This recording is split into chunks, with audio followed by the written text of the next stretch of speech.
Halo, selamat sore pemirsa. Kasus kematian diplomat muda Kementerian Luar Negeri Arya Daru Pangayunan masih misteri. Publik menunggu penjelasan kasusnya dari polisi. Di sisi lain, tudingan ijazah palsu juga masih terjadi. Roy Suryo membantah ada sokongan dana tertentu di balik ini. Bersama saya David Silahoy, Anda menyaksikan Sindo Sore. Yang tadi disebut oleh Pak Kasubdit bahwa ada banyak kartu yang terregister gitu. Kepala Subbidang Penerangan Masyarakat Polda Metro Jaya AKBP Reonald Simanjuntak mengatakan pihaknya telah menerima hasil pemeriksaan laboratorium forensik terkait kasus kematian diplomat muda Kementerian Luar Negeri Arya Daru Pangayunan. Arya sebelumnya ditemukan tewas di kamar kosnya di kawasan Menteng, Jakarta Pusat pada Selasa 8 Juli 2025 lalu. Kalau dari penyelidik untuk hasil lapor sudah keluar, nanti akan disampaikan pada rilis. Ya, mohon waktu. Saat ini penyidik masih melakukan sinkronisasi dan mengumpulkan alat bukti untuk menemukan fakta sebenarnya dalam kasus ini. Tim Liputan Anyus melaporkan. Polda Metro Jaya hari ini melaksanakan gelar perkara kasus kematian diplomat muda Kemlu Arya Daru Pangayunan.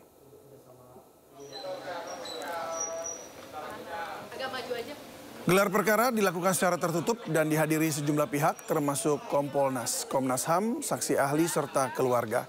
Gelar perkara dilaksanakan oleh polisi untuk menentukan langkah penyelidikan selanjutnya.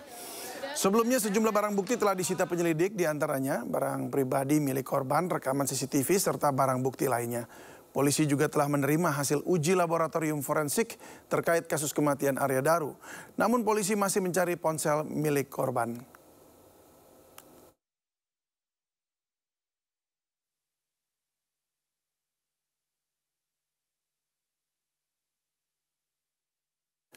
Ya, untuk mengetahui lebih lengkap terkait agenda gelar perkara kasus kematian diplomat muda ADP, kita bergabung dengan Syahreza Zanski dari lokasi gelar perkara. Reza, ini gelar perkara atau gelar barang bukti ya Reza?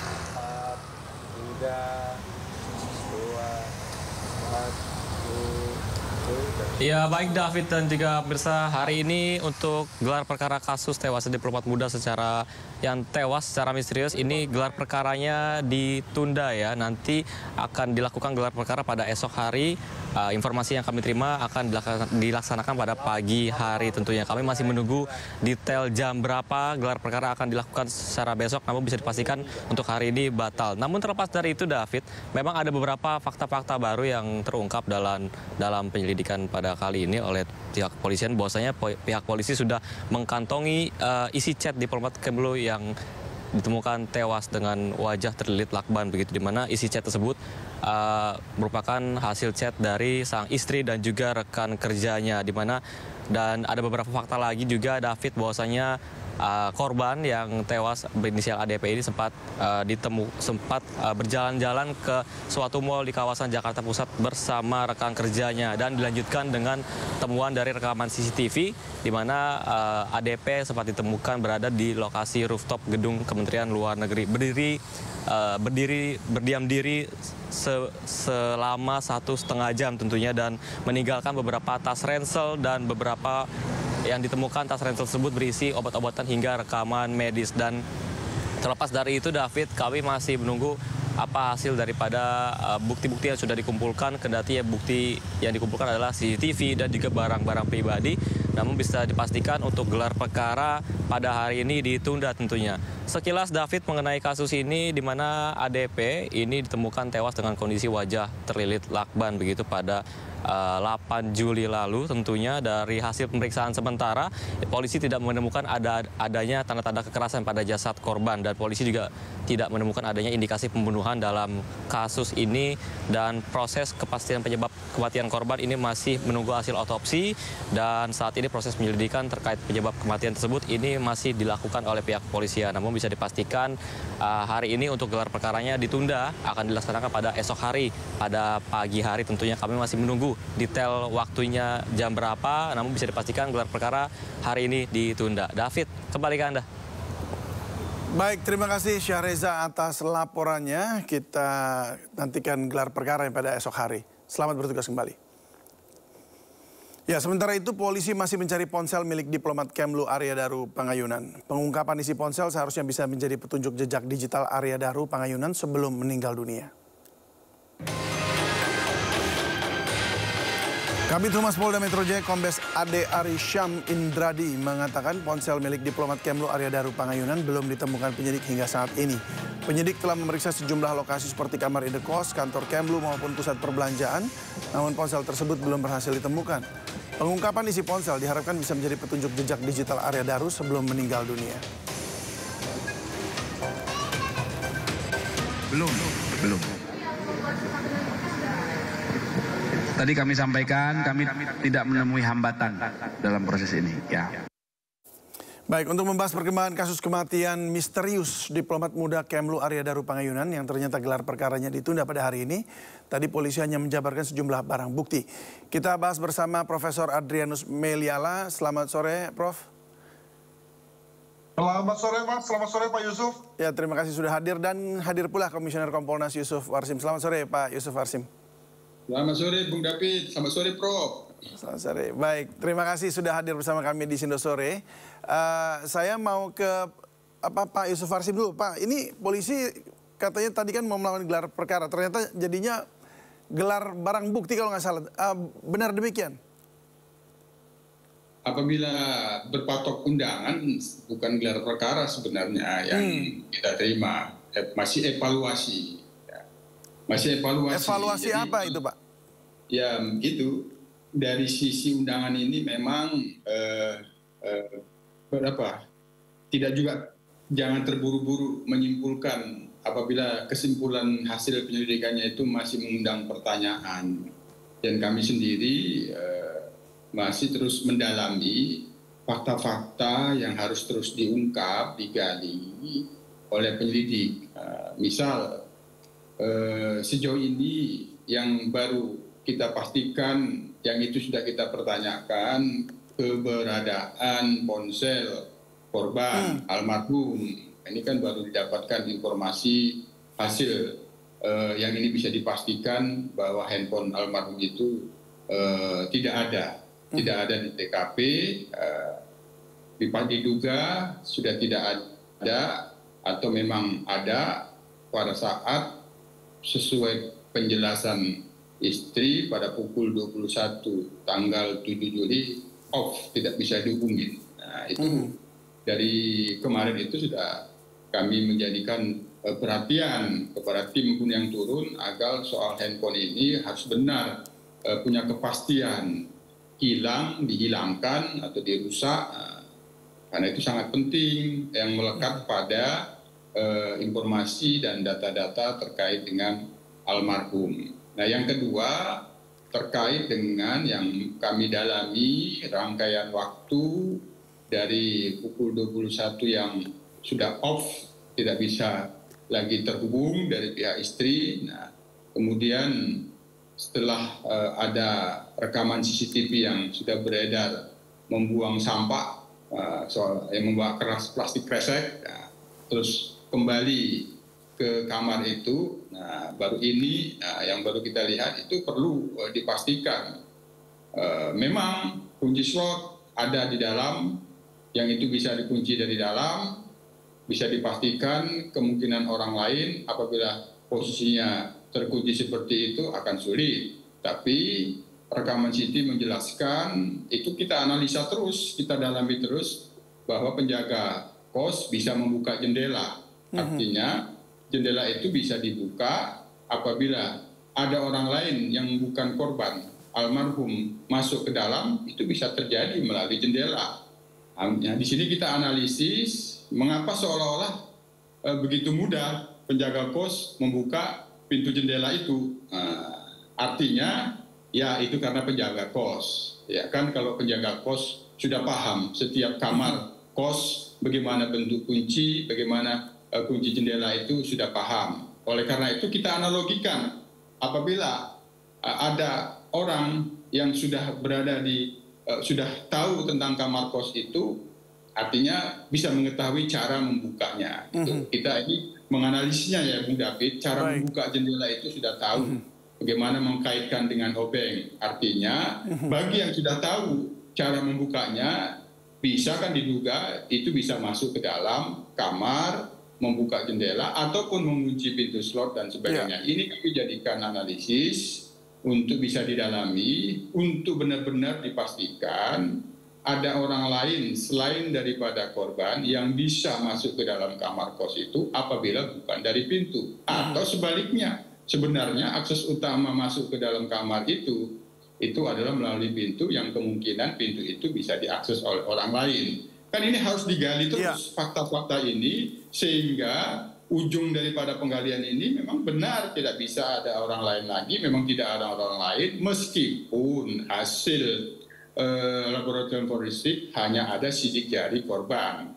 Bagaimana kalau itu merupakan peristiwa pidana, dugaan tindak pidana pembunuhan dan dilakukan serapi mungkin, yang itu sudah di dalam perencanaan, tidak bisa terbaca sidik jarinya, kan itu bisa saja. Ini hal-hal yang perlu dilakukan penggalian fakta-fakta, sehingga ketika disimpulkan begini hasilnya, tidak ada lagi pertanyaan. Nah, itu Bung David. Oke, baik.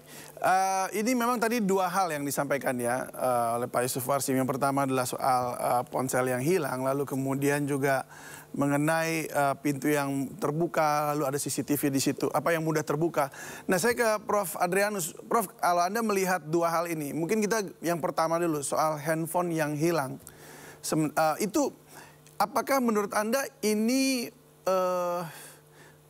bisa merujuk kepada hasil daripada gelar perkara besok? Artinya akan ketahuan bahwa ini sebenarnya ada penghilangan jejak begitu. Karena kan kita tahu di dalam ponsel itu ada rekaman dari setiap BTS yang dilewati oleh ponsel. Artinya kemanapun ponsel itu orangnya pergi, ponselnya ikut. Nah, kemudian kita bisa tahu di mana posisinya dia terakhir dan kemana saja dia berjalan. Apakah ini tidak mencurigakan, Prof? Ya begini, saya ini kan penganut teori bunuh diri nih. Dari awal saya ngomong bunuh diri gitu ya. Tapi saya juga mengatakan bahwa teori itu punya kelemahan. Yakni bukan mestinya ya, logisnya orang yang bunuh diri itu menunjukkan gejala-gejala khusus dan khas. Apakah itu melalui perilaku, perkataan, tulisan, ya, yang kemudian lalu bisa mengindikasikan, ya tentu kita pahamnya belakangan ya, bahwa yang bersangkutan memang sudah memiliki sedang berpikir-pikir, sedang galau, sedang gelisah dan seterusnya. Nah, rilis Polri yang mengatakan bahwa yang bersangkutan itu ada di rooftop gedung Kemenlu selama 1,5 jam lebih. Demikian juga dia membawa barang ke atas lalu kemudian meninggalkannya di sana. Itu sudah lebih cukup sebagai satu perilaku khusus dan khas bahwa yang bersangkutan itu tengah gundah dan gelisah begitu. Lalu kemudian lalu pergi lagi ke mall ya. Nah, maka dalam konteks bahwa ada orang yang tengah gelisah itu, kemungkinan ini juga kemungkinan ya, bahwa pada saat dia sudah sampai di rumah, sudah sampai di kosnya, sebetulnya yang bersangkutan korban sudah firm, sudah yakin akan putusannya, maka kemudian dia lalu melakukan langkah-langkah bersih-bersih. Ya bersih-bersih lah gitu. Termasuk membuang handphonenya begitu? Atau bagaimana? Betul, bersih-bersih lah ya, agar tidak ada orang tahu tentang dia dan mungkin hanya mengenang yang baik-baik saja tentang dia gitu ya. Maka kemudian dia buang sampah, dia buang handphone, barulah kemudian dia melakukan tindakan yang fatal bagi dirinya. Nah, itu kalau teorinya bunuh diri ya. Nah, tentu juga masih ada penjelasan, misalnya apakah melilit dengan lakban, demikian juga memakaikan plastik ke kepala, itu wajar nggak sih? Saya berpendapat bahwa memang ini kalau itu dilakukan, bunuh diri dengan asfiksia itu menderita, tercekik ya, mencekik diri sendiri dengan menutup jalan nafas itu menderita sekali. Maka saya juga berpendapat bahwa mungkin sekali dalam hal ini ada alat lain yang dipakai oleh yang bersangkutan sehingga kemudian proses asfiksia itu tidak berlangsung begitu menderita, misalnya dengan dia minum obat tidur ya.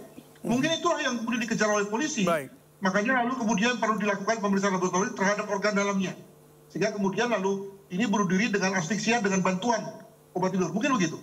Baik, kalau tidak salah juga sempat polisi menjabarkan bahwa ada ditemukan obat-obatan di tas yang ada di di rooftop begitu. Tapi kalau Pak Yusuf Warsim, apakah Anda sudah mendapatkan data-data itu semua juga? Apa betul memang ada isi tas tersebut berisi obat-obatan termasuk yang kemudian bisa membuat jadi kekurangan oksigen atau tercekik begitu?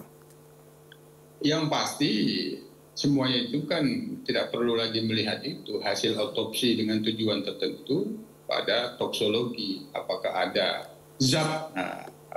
zat, yang itu bagian dari menyebabkan kematian, zat di dalam otopsi yang terkait dengan toksologi. Nah, inilah yang sedang disinkronisasi hasil otopsi itu dengan fakta-fakta misalnya apsipor, pemeriksaan otopsi psikologinya dengan fakta digital forensiknya. Nah, ini yang hari ini sedang disinkronisasi.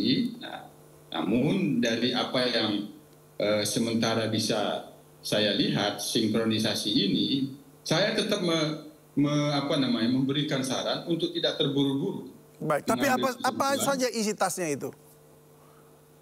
Nah, kita nggak usah lagi bicara isi tas itu. Hasil otopsi yang menjelaskan terkait dengan toksologi itu sudah ada.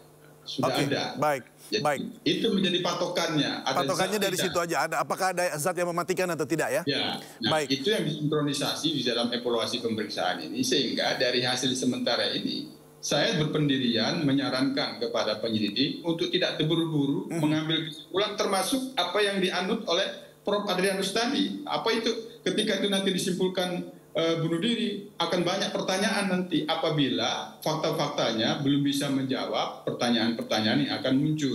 Nah, itu karena bagi saya setelah membuang sampah ini dipastikan betul sorotan CCTV itu setelah balik dia ke kamarnya itu menyorot terus nggak di pintu itu, sehingga kalau tidak salah itu bergeser sedikit ya.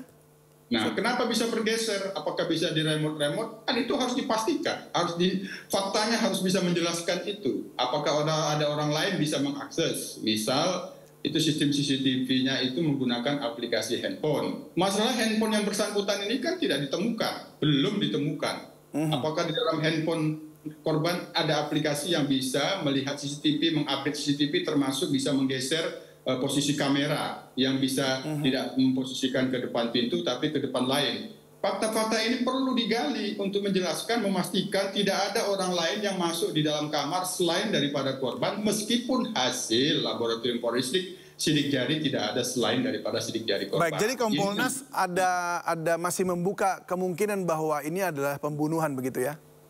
Ya, namanya penyelidikan itu kan mengumpulkan informasi dan bukti awal terkait dengan tindak pidana. Apakah ada tindak pidananya? Itulah yang disimpulkan ada atau tidak. Ya, ketika menyimpulkan itu fakta-faktanya sudah jelas, tidak punya celah dipertanyakan sehingga bisa dijawab dengan fakta-fakta. Mengapa handphonenya belum bisa ditemukan? Apakah itu hilang, rusak, atau sengaja dirusak, atau memang sudah tidak bisa digunakan. Nah, itu kan fakta-fakta yang harus dijawab. Kalau itu tidak bisa dijawab secara fakta, itu akan menjadi misteri yang itu bisa mengundang pertanyaan-pertanyaan bahwa ini begini faktanya. Katakanlah, ini bukan bunuh diri, ini pembunuhan. Baik, memang ini misteri kematian diplomat muda Kementerian Luar Negeri Arya Daru ini ramai dibicarakan publik. Dan publik mulai membuat analisa dugaannya berdasarkan CCTV yang tersebar di media sosial seperti yang tadi kita saksikan. Kita simak dulu.